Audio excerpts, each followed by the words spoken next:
Hello बच्चों, चलिए प्रश्न को पढ़ते हैं। प्रश्न है z+3 गुना z बार प्लस 3 का मान निम्नलिखित में से किसके समतुल्य है। पहला विकल्प है z+3 के परिमाण के वर्ग के, दूसरा विकल्प है z-3 के परिमाण के, तीसरा विकल्प है z के वर्ग के प्लस 3 के और चौथा विकल्प है इनमें से कोई नहीं। इस प्रश्न को करने के लिए हम इस प्रश्न की मुख्य अवधारणा को समझते हैं। तो मुख्य अवधारणा है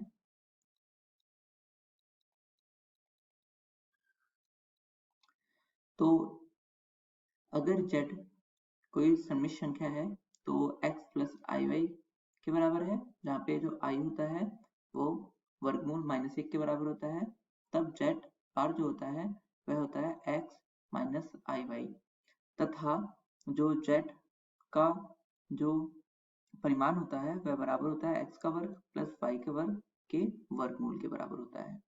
हमें इस प्रश्न में बताना यह है कि ये जो दिया हुआ है वह किसके बराबर होगा। तो इस प्रश्न को हम कर लेते हैं।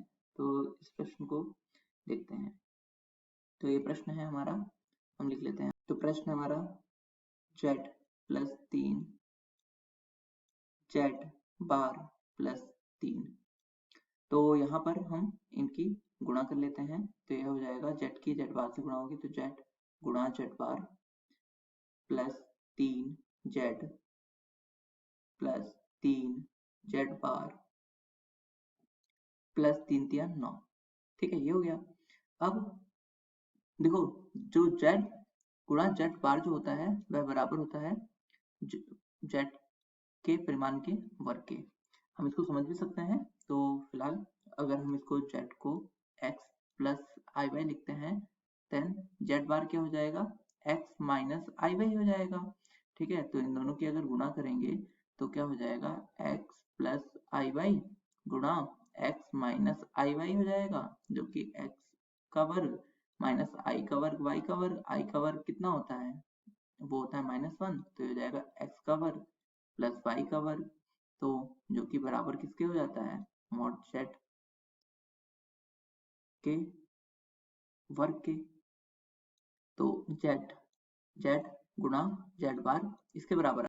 और z प्लस z बार देखो क्या आता है, देखो ये तो होता है x प्लस आई वाई और ये होता है x माइनस आई वाई, और इससे ये कट जाएगा और ये क्या आ जाएगा 2x। तो इसको हम x के रूप में लिख लेते हैं। तो इसके बराबर लिख लेते हैं हम x square plus Y square, और यहाँ से अगर हम 3 को बाहर ले लें तो क्या हो जाएगा z प्लस z बार प्लस 9, और ये किसके बराबर आया है, ये आया है 2x के। तो ये 2x गुणा 3 कितना हो जाएगा, 6x हो जाएगा। तो ये x square plus Y square plus 6x plus 9 ये आ गया। अब हमसे पूछ रहा है इसमें ये किसके बराबर है, तो हम ये देखते हैं इसके बराबर है, इसके बराबर है, इसके बराबर है, या इनमें से कोई नहीं।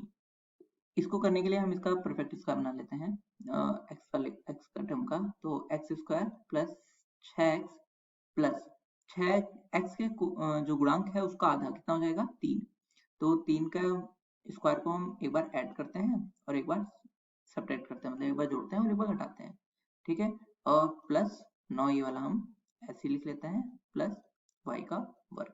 तो ये किसके बराबर आ जाएगा, ये हो जाएगा, यहाँ पर आप इसे अगर देखें तो इतना हो जाएगा x प्लस 3 का वर्ग, और यहाँ पर ये किसका वर्ग आ जाएगा, यहाँ पे -3 का वर्ग प्लस 9, मतलब -9 प्लस 9 0, प्लस ये हो जाएगा y का वर्ग, और ये किसके बराबर आ गया, ये तो हो गया हमारा z प्लस 3 के परिमाण के वर्ग के।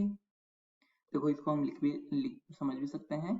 तो z प्लस 3 के परिमाण का वर्ग, तो z क्या है, x प्लस आई वाई प्लस 3 के परिमाण का वर्ग, ये किसके बराबर होगा, x प्लस 3 का वर्ग प्लस y का वर्ग का वर्गमूल का वर्ग, और ये किसके बराबर हो जाएगा, x प्लस 3 का वर्ग प्लस y का वर्ग।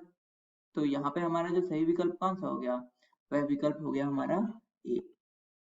तो इस प्रश्न का सही उत्तर है विकल्प ए। आशा करता हूँ ये प्रश्न आपको समझ में आया होगा। धन्यवाद।